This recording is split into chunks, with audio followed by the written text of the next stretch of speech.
की नाराजगी है। बहुत सारे आपके जो कार्यकर्ता हैं वो कह रहे हैं कि अब आरसीपी सेना के साथ अब रहेंगे, जदयू में हमारा कोई रिश्ता नाता नहीं है, केवल आपसे रिश्ता नाता है। तो क्या लगता है कि देखिए, एक बात मैं बता दूं, मेरी किसी से कोई नाराजगी नहीं है और मेरे जितने साथी हैं सब लोगों ने भैया इस पार्टी के निर्माण करने में, इस पार्टी को मजबूत करने में और बूथ स्तर से लेकर करके राष्ट्रीय स्तर तक काम करने में महत्वपूर्ण भूमिका निभाई है और मेरे कोई भी साथी हैं वो नाराज नहीं हैं। जितने भी हमारे साथी हैं सब लोग हमेशा पार्टी के लिए काम करते रहे हैं और मजबूती से करते रहे। क्या भूमिका होगी सर अब जदयू में आपकी? अरे मेरी भूमिका आप जरा समझ लो, मेरी क्या क्या भूमिका रही।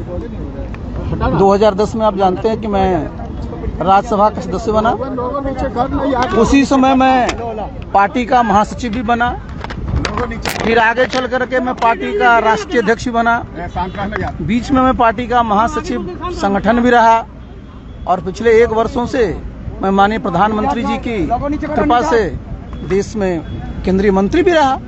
तो मैंने तो संगठन में, सरकार में सब तरह के जो दायित्व है उसका निर्वहन किया है। और सबसे बड़ी बात क्या है कि पूरे जो हमारे बिहार में 8,500 के आसपास हमारे पंचायत हैं, 3,500 के पास हमारे जो नगर के वार्ड हैं, सब जगह जितने हमारे साथी हैं, जितने हमारे कार्यकर्ता हैं, उनके साथ मेरा बहुत ही आत्मीय संबंध रहा है, आत्मीय लगाव रहा है। क्योंकि मैं संगठन का आदमी हूँ और मैं कार्यकर्ता के साथ ही रहता हूँ। और फिर मैं आज की तारीख में न मैं सांसद हूँ, न मैं मंत्री हूँ और न मैं पद पार्टी में कोई पदधारक हूँ, लेकिन मेरा भी एक दायित्व है। और दायित्व क्या है? आज आप देखिए, सबसे बड़ी चुनौती क्या है बिहार में? सबसे बड़ी चुनौती ये है कि हमारे जितने युवा साथी हैं, जितने हमारे छात्र हैं, उनको एक अच्छा नेतृत्व मिलना चाहिए। जितने हमारे किसान हैं उनकी आमदनी में कैसे बढ़ोतरी हो, जितने भी हमारे और भी साथी हैं उनका कैसे बिहार में अच्छा भविष्य हो, इसके लिए बहुत जरूरी होता है कि जो हमारे साथी हैं उनको ठीक से प्रशिक्षण दिया जाए। और आप जानते हैं कि मेरा अनुभव रहा है इसका, 40 वर्षों का मेरा अनुभव है। जितने भी हमारे साथी हैं, अब उन सबको, जैसे हमारे युवा हैं उनको मैं उद्यमिता के बारे में प्रशिक्षण दूंगा।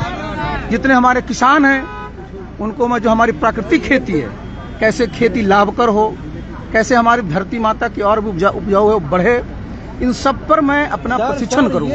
एक फोटो वायरल हुई थी क्या बीजेपी में जाने को लेकर? अच्छा, सुनिए, आप लोग जो है मीडिया के लोग हैं जनाब जी सर, और आप लोग क्या, आप जरा समझिए, जो सामान्य कर्टसी है उसको भी आप लोग किस तरह से रख दिए।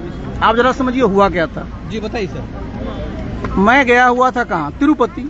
और क्यों मैं गया हुआ था? क्योंकि मैं इस्पात मंत्री हूँ और हर एक मंत्रालय में मंत्री के नेतृत्व में एक मंत्री जो वहाँ होता है, एक समिति होती है, कंसल्टेटिव कमेटी होती है और उसकी बैठकें की जाती हैं। हमारा मंत्रालय पहला मंत्रालय भारत सरकार में रहा जो कई वर्षों के बाद 6 मीटिंग किया 1 साल में, और उसी मीटिंग के संदर्भ में मैं गया हुआ था। उसके बाद हम लोग 2 तारीख को हमारा जो वहाँ पर हमारा NMDC है, नेशनल मिनरल डेवलपमेंट कॉर्पोरेशन, उसने पिछले वर्ष, पहले का रिकॉर्ड था 30 मिलियन टन उनका उत्पादन होता था, पिछले वर्ष 42 मिलियन टन किया। अपनी एक पहचान बनाई है और वो पहचान और बढ़ेगा, क्योंकि मेरे में जो आत्मविश्वास है और मेरे में जो सकारात्मक सोच है और जो ऊर्जा है उसमें कोई कमी आने वाली है। नई पार्टी बनाने को लेकर चर्चा है? अरे वो देखिए, हम सीधा आदमी हैं और हम सीधा चलते हैं। और हम बता तो दिए, मैं आ गया हूँ जमीन पर, मैं अभी अपने गांव जा रहा हूँ, मैं अपने गांव में रहूंगा और वहां पर मैं अपने कार्यकर्ता जितने हमारे बिहार में जहां भी मुझे बुलाएंगे सब जगह मैं जाऊंगा। आपके कई कार्यकर्ताओं को जदयू से निकाला गया, उसको लेकर क्या? अरे देखिए, पार्टी में किसको कौन निकालता है इससे मेरा क्या लेना देना। देखिए, लेकिन एक बात है, कहीं भी, चाहे आप पब्लिक लाइफ में हो, प्राइवेट लाइफ में हो, कभी भी किसी के साथ बीच हंटिंग नहीं होनी चाहिए। भाजपा कब ज्वाइन कर रहे हैं? वो आपको पता होगा।